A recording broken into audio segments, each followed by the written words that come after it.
Good morning. This is Yancy.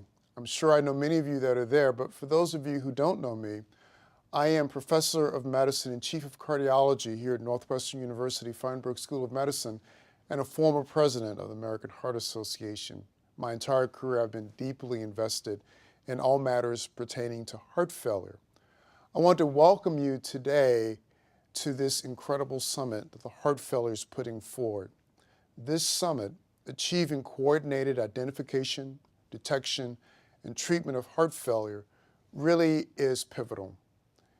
In our search to treat heart failure as effectively as we can, we've made a terrific amount of progress, but there's still much work to be done. Whenever there's a summit meeting like this, I bet you everyone in the room is saying, so what's our goal? What are we trying to accomplish? Let me make the goals very clear, and they emanate from something that's been going on within the Heart Association for nearly 2 years now. It's the Rise Above Heart Failure campaign. That campaign has been focused on raising awareness about this condition and making the steps needed to be taken in order to improve the condition more accessible, more palpable to patients and as well practitioners. One objective goal for the Rise Above Heart Failure initiative has been to see a reduction in hospitalizations by about 10%. But the Heart Association, the American Heart Association, has an even greater goal. We want heart failure to be in the everyday vernacular of every citizen, just like high blood pressure is, just like heart attacks happens to be. We want heart failure to be something about which everyone is aware. Now that is a big audacious goal, but that's how we break through. That's how we make a difference, not just in hospitalization, but everything that has to do with heart failure. So you have two big goals of this summit. One is more objective. What can we do to reduce the morbidity, reduce the hospitalizations? The target is 10%. But the other really big goal, the audacious goal, is how do we make everybody aware of heart failure? How do we get this into the discussions that are happening across the country in communities and homes? How do we make this part of the everyday vernacular? None of this would be possible if we didn't have partners, like-minded people who believe that what we're doing is appropriate, who believe that this is a correct objective for the Heart Association to follow because it serves a greater good, a public health initiative. Delighted that Novartis sees this as we do, and that they've stepped up to make this summit possible and the resources to really figure out how we can unravel, deconstruct heart failure, and do something uniquely different about it. So now that I've welcomed you, and now that I've given you a sense of what your goals are at the summit, let me give you a little bit of history about how this came about.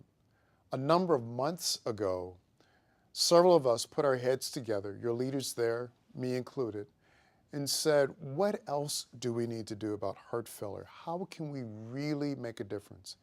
And we said, look, let's get all of the stakeholders around the table and let's make it very clear. Let's let this be our cause du jour, that we want everyone to be aware. And so the leaders at your meeting today, including me, have set an agenda, a bold agenda, that we hope we can follow through. We want to end up with some action items. We want to end up with some directions that will get us on this new path of bringing heart failure to the point where it's palpable and digestible for everyone that's in our space.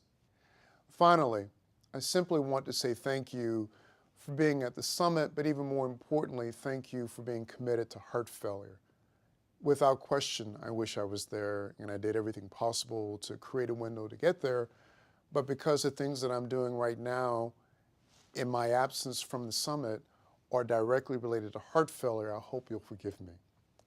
But I really want to thank you in all candor because this is an important meeting. We've actually never done this before, whether it's the Heart Association or any other organization, to get multiple disciplines around the table for very clear objectives to be delivered for a very important disease, heart failure. How will you know if you've had a successful summit?